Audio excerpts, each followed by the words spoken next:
Hello, I'm Chris of Chrissy's Over the Mountain Crochet and Crafts, and today we're talking about sewing, specifically sewing the necklines on a t-shirt or on a t-shirt dress. Now, necklines are easier than you think. I think the neckline scares a lot of people and they feel like they have to put binding on the neckline of a knit t-shirt or dress, but you don't have to.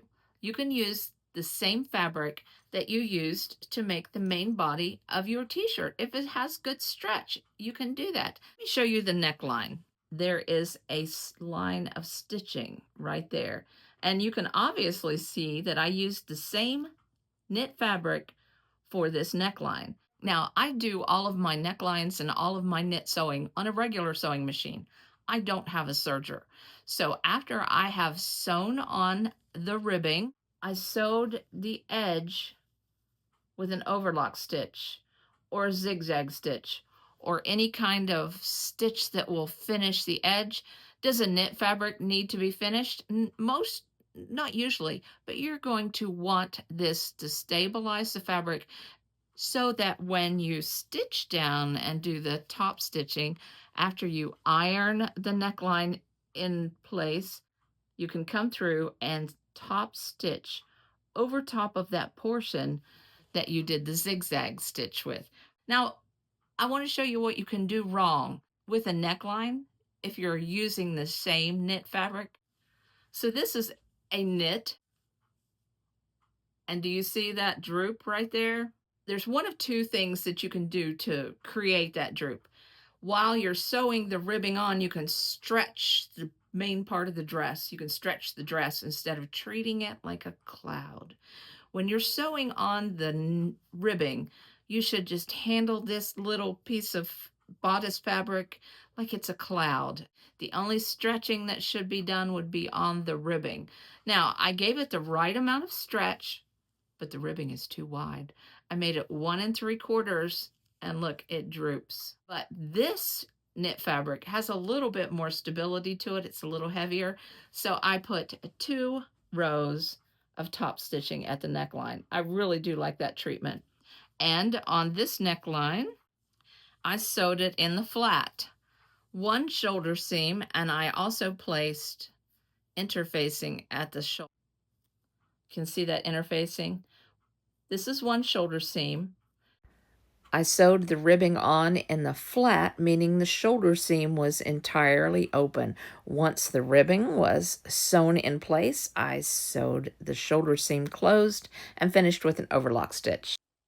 And I love that double top stitching because when you're double top stitching again, like I showed you earlier, you're stitching over top of that extra bulk because you ironed that seam down toward the bodice and then you're top stitching. It's a great treatment. It's a great treatment when you're using a normal sewing machine that's not a serger. So let me encourage you. You can sew knit fabric and knit garments that look ready-made on a normal sewing machine that's not a serger. The first step we need to make is cut out 1.5-inch wide strips of fabric on the cross grain. Now I'm opening up the strip that I have cut on the cross grain. This is the wrong side of the fabric. I need to fold this fabric in half, wrong side to wrong side, so that the right side is exposed, just like that. And just tap it with your iron. Just go across with your iron.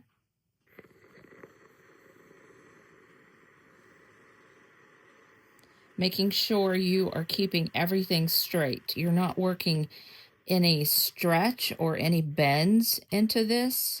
You want it to be nice and straight and even. You just bring wrong sides together, an even edge. And when that cools down, I'll move it a little bit and iron the rest of it. All of my ribbing strips have been ironed and cooled down. Now we will just wait till it is time to sew these on to the t-shirt. We may not use all of these ribbing strips, but it's better to have more than not enough. So I'll set these aside. I'll fold them off. I'll fold them up and set them aside. So I need to tell you this. I'm using white strips for this demonstration because I had already cut out the navy and ironed it in place. So this is just for demonstration purposes at this point. The next thing that needs to be done is we need to stabilize these shoulders. With knit fabric, there are areas where you will benefit by putting a little bit of stability by ironing in just a little strip of interfacing. This is the side that is ironed down, and I generally just cut a strip. That's about 1 inch wide. And it doesn't, oh, I got that perfect. It doesn't have to go to the edge, either edge. On the inside or the back of the fabric.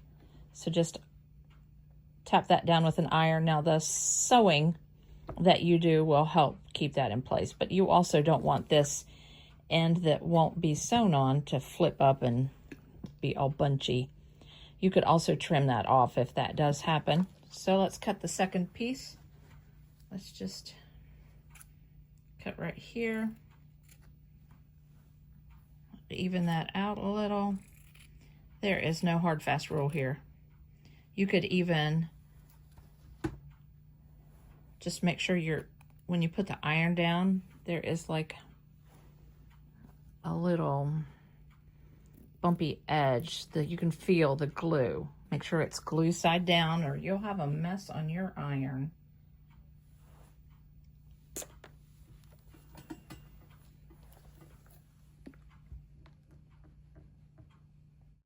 Okay, so that is done. So the one shoulder seam that we are going to sew, we place right sides together. Let me get that fixed. And here we go. Like I said, I'm only going to sew one shoulder and then we will do the neckline. Let me go to the sewing machine. I will use, very simple, looks like it's about 3/8 of an inch, and I sew across to the other side, and then I will trim and put an overcast stitch on this. Let me go to the sewing machine and do that. Okay, I'm at the sewing machine. I will sew with a longer than normal straight stitch. I'll use approximately about a 3. I'm going to match these up a little bit better.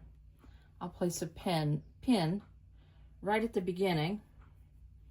I don't know if you notice or not, but there's a curve. Because there is a curve, there is not going to be an extreme match right here. But right where the stitching line starts, it comes together and matches. Let's check the other side. Generally, I don't even use a pin right here. And there's a little bit of an, it's a little bit short on this side, but that really doesn't matter. And if I want to, I could stretch the fabric, but I'm not going to do that. All right, let's get started with the sewing.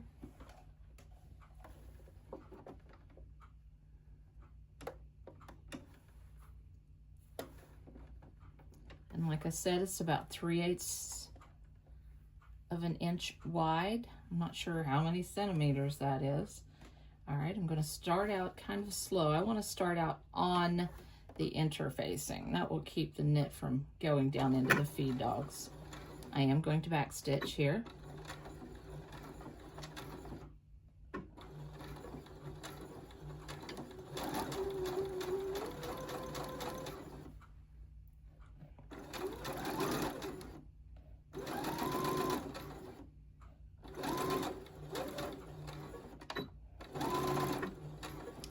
Back stitch.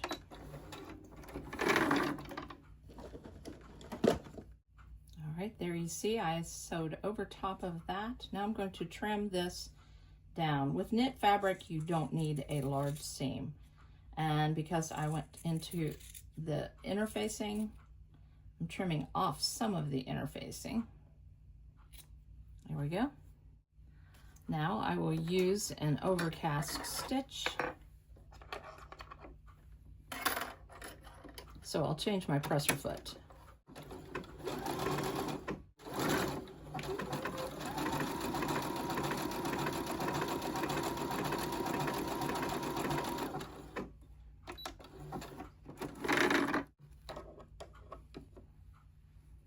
and that creates a nice overcast stitch. All right, this is the back. Let's take this to the ironing board and open this up and iron it, and we will always iron the seam toward the back. Okay, so we're at the ironing board. We're not stretching anything. We're handling all of this very lightly. All right, but as you can see, that seam wants to just go to the front, but we need this to go to the back. So we're gonna have to kind of like push and roll. You can feel when it gets flat underneath, you need that to be flat, but don't pull and don't push on any of the neck areas or the armhole areas. Now let's hit this with a little bit of steam and your iron.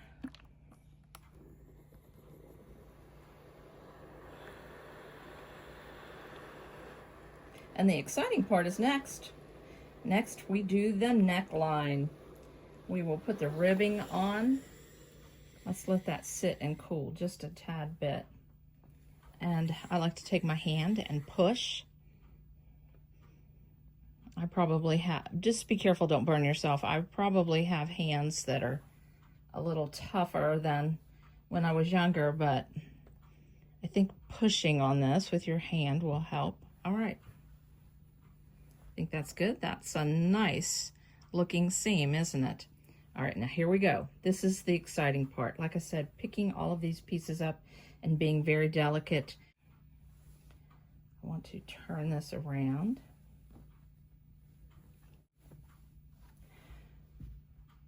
So we're going to use a technique that is called sewing the neckline in the flat.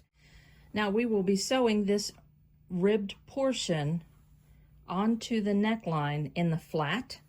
We won't be sewing a circle and then pinning and attaching. We could do that, but this is a much quicker technique.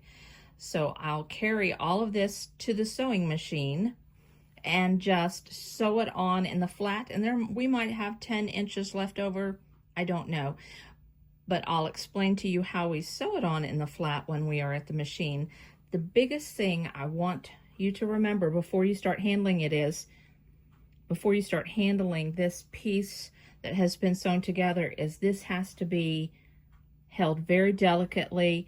I tend to accordion fold it and hold it like this to take it to the sewing machine, because I don't want this neckline to be stretched out in any way whatsoever. I have gently carried the shirt to the machine. It's gently sitting in my lap, and I'm removing the overcast foot because I will be sewing with a straight stitch. And I'll make the stitch about 3.0. All right, let's get everything in place in my hands so that I'm not stretching the neckline. So I'm gently holding the neckline and I'm placing the ribbing up next to the neckline. And I want the ribbing piece to extend past the shoulder piece about 1/2 inch beyond the shoulder. I'll put the needle down right about here. This is all very gentle.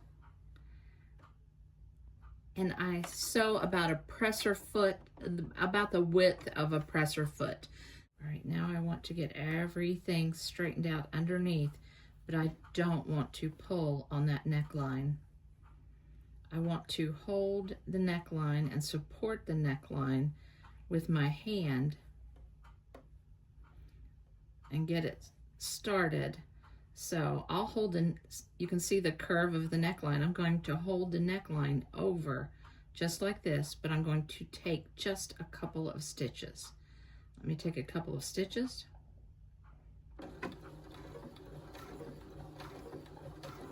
I'm going to back stitch. All right, now I'm going to just pull. I'm holding the fabric with my two fingers, my ring finger and my pinky. Now I'm pulling on the ribbing and I'm still holding everything. I pull the ribbing.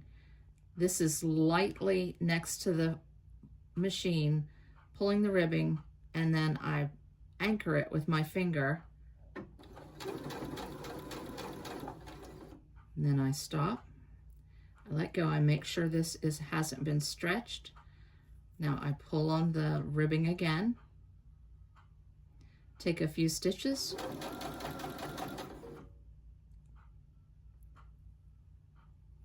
Take a few more stitches. And I turn it, but I am not pulling on the neckline. I'm placing the rounded part around the ribbing. And I only do just a few stitches at a time. Let me stop talking so I don't want to mess this up. Now I'm going to stop and make sure that there is not a huge ripple, and there is not. I do believe that this can be ironed out. I'm not giving this a large tug, but I am tugging a bit. It's just a little bit of a pull. But I'm also pushing to make sure it goes around in a curve. And I'm doing that by anchoring this. These two fingers are what is pushing it around the curve. All right. And you can see that it's starting to turn up this way. So I'm just going to give this a pull. There we go.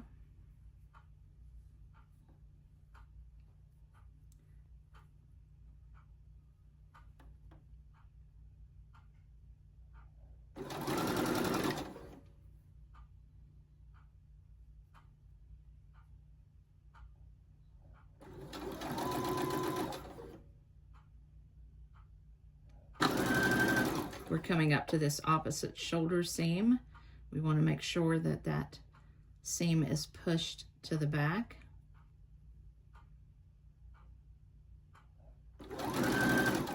Now the back will not have as big of a curve as the front.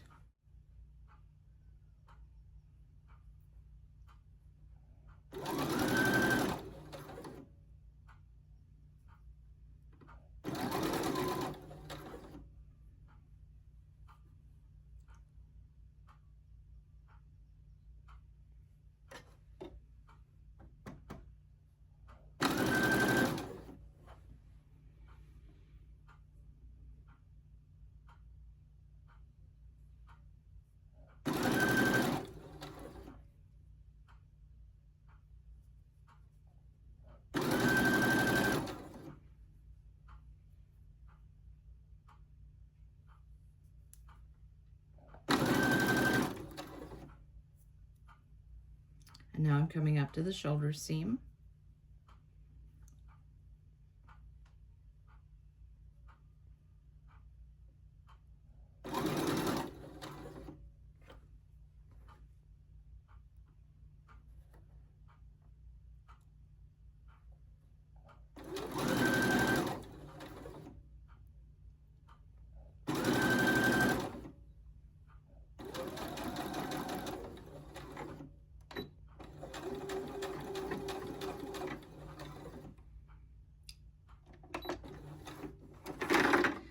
Now we have to stabilize that. Now look, we have a good portion left over. I might put that on the end of the sleeves. I'm not sure yet. That would be a nice treatment, to put a little bit of ribbing on the sleeves. Now I want to trim this seam just a little bit. There are some uneven edges here, and I want to place an overlock stitch here. So I'm going to trim this just a little. Just a little bit.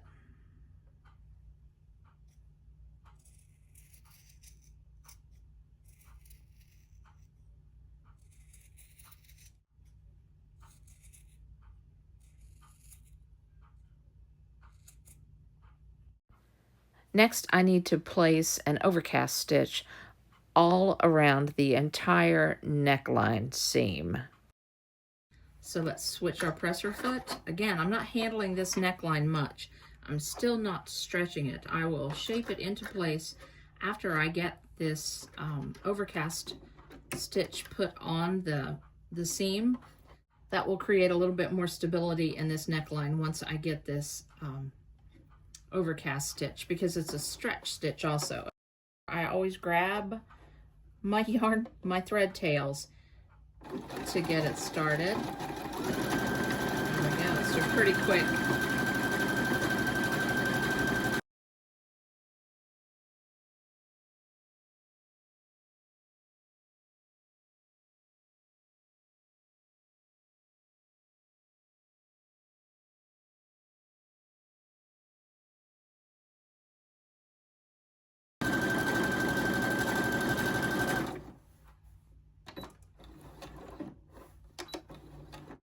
Okay, so this is what the neckline looks like.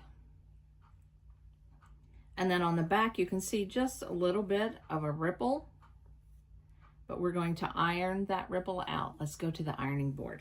Now, when I get to the ironing board, I want to lay this out and start shaping it just as I would the neckline of a t-shirt. And I want the seam to be ironed down toward the bodice. So the seam will be ironed down. I'll take it through and just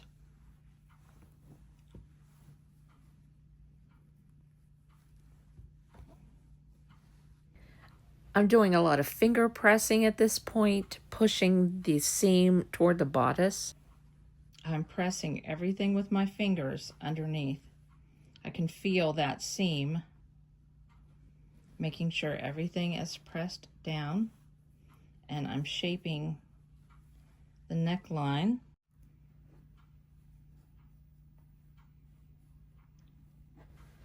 This is the front of the shirt. This is the scoop in the front.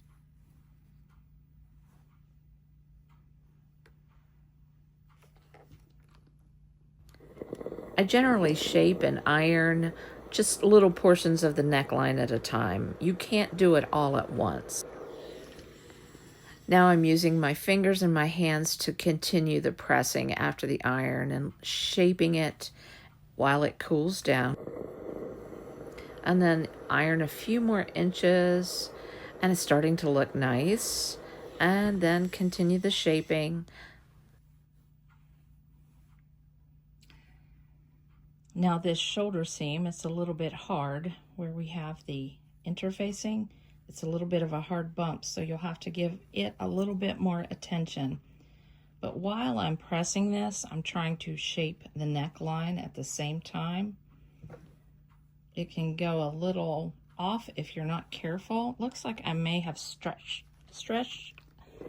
the ribbing just a little bit too hard in my excitement to show you how to make this neckline. There's a little ripple here, but I believe once I top stitch, I will top stitch all the way around the neckline, and that will even this out.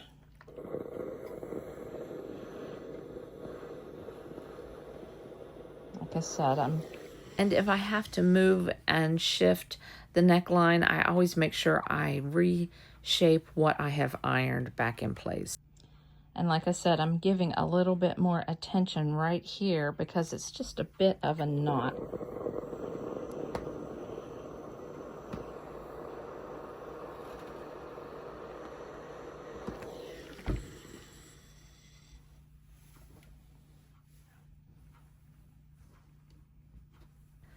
Now we'll begin working with the back of the neckline, shaping and finger pressing it in place before we hit it with the iron.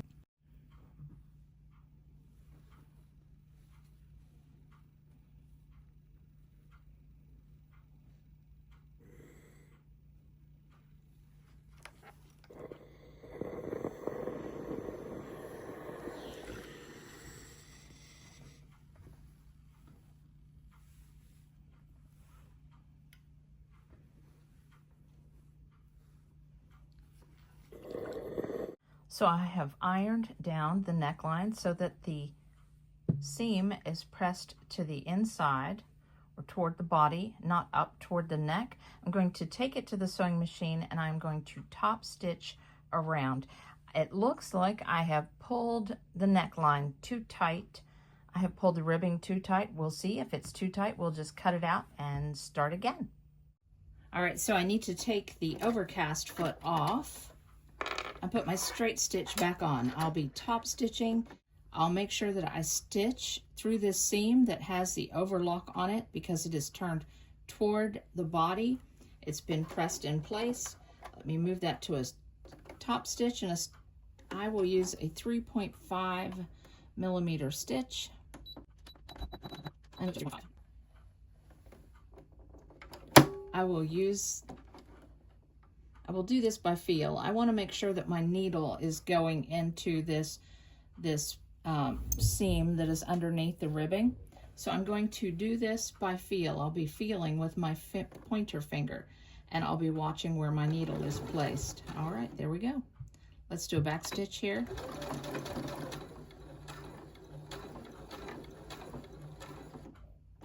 I do this very slowly because if I'm not careful, this will all bunch up and I'll get wrinkles in there. I'm smoothing out the fabric.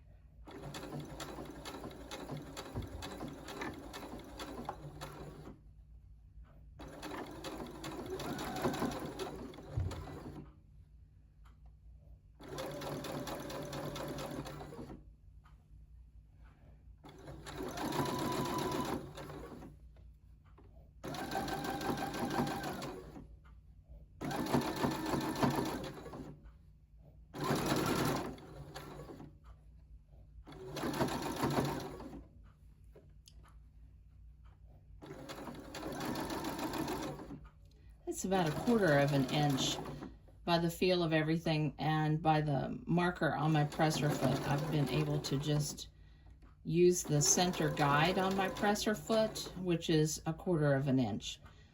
So I left enough of the seam there. It really is important that you leave that seam there to press, that has been overcast, that you can press toward the bodice.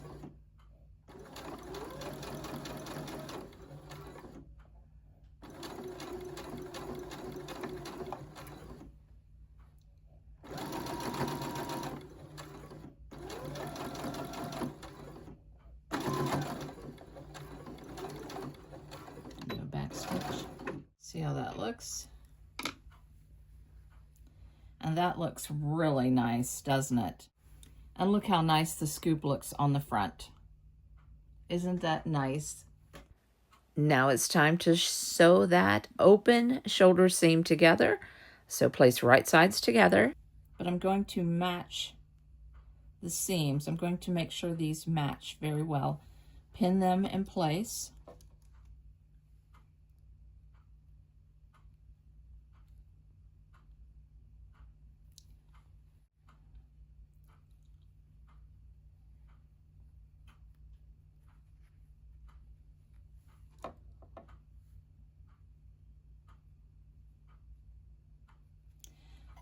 Now I'll start sewing from this edge across, and when I get to the seam right here, I'm going to just slightly pivot when I get to the neckline and go up. All right, just a slight pivot.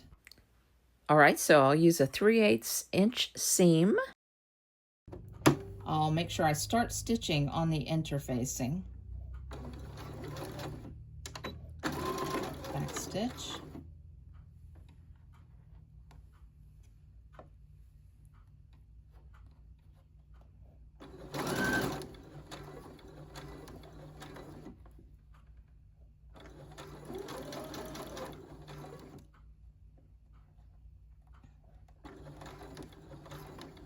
I'll wait and pull my pin out at just the last minute.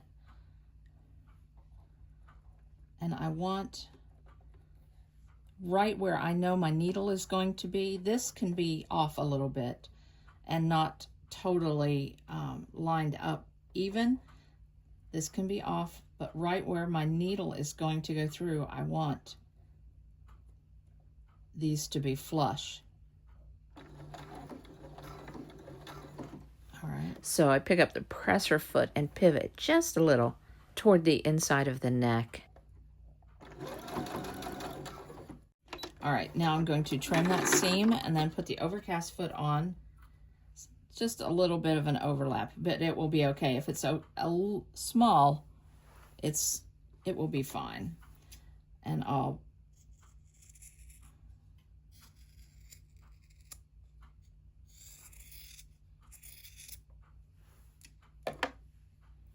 trim that off.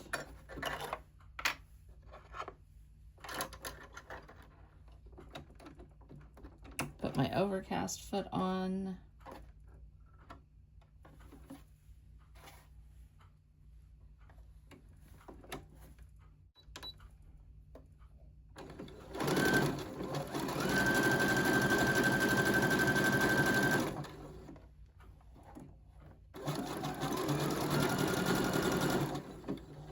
I'll take this to the ironing board and I will iron it back toward the back. And as you can see, when I iron it toward the back, I can iron it in such a way that I'm going to come back through with a straight stitch and stitch that down. Let me go to the ironing board. I'll be right back. So I took this to the ironing board and I have ironed it toward the back. Now I'm going to take a pin and I am going to push that down in and pin that in place. And I will just tack this down with a straight stitch. Switch to my straight stitch. It does not matter the length of the straight stitch.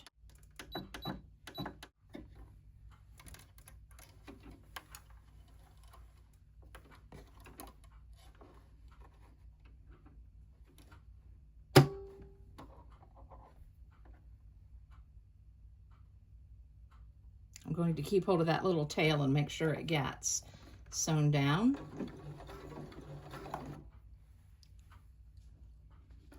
Push it with the end of my scissors. There's always a way to get things looking nice the way you want them.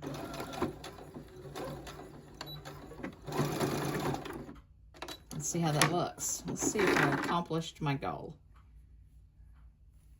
Ah, I believe that I did. Let me cut those threads out of there.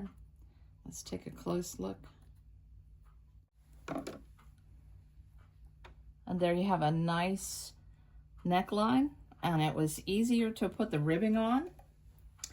Next, I need to make sure it fits over my head. Okay, so we're ready to try on the neckline to make sure it fits over our head. Isn't that a nice neckline? It looks like it's going to be just a little small. This is the shoulder seam that does not have the seam. Right, so this is the front.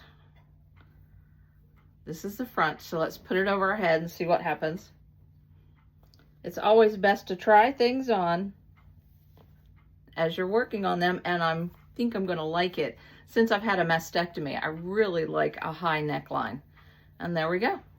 That looks good. It's not going to be as tight of a stretch as I put here. And I actually went a little bit too tight. You will learn and you will understand the more you work with this type of fabric and knit fabric, but being able to have one seam open and sew that ribbing on in the flat is easy. It's finished and I'm pretty happy. I will tuck this in, wear the skirt with a belt and then a jacket. Let me try it. Let me show you. But first, let's look at the sleeves. I do like the sleeve treatment.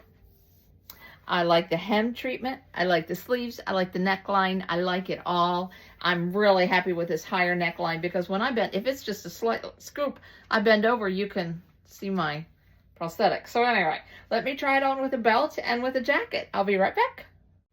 And so there you have it. I'm pretty happy with my tee, with my t-shirt made out of knit fabric from Walmart. Didn't cost me an arm and a leg. And I love that it is a little bit fitted. It fits close so that I can wear it underneath jackets.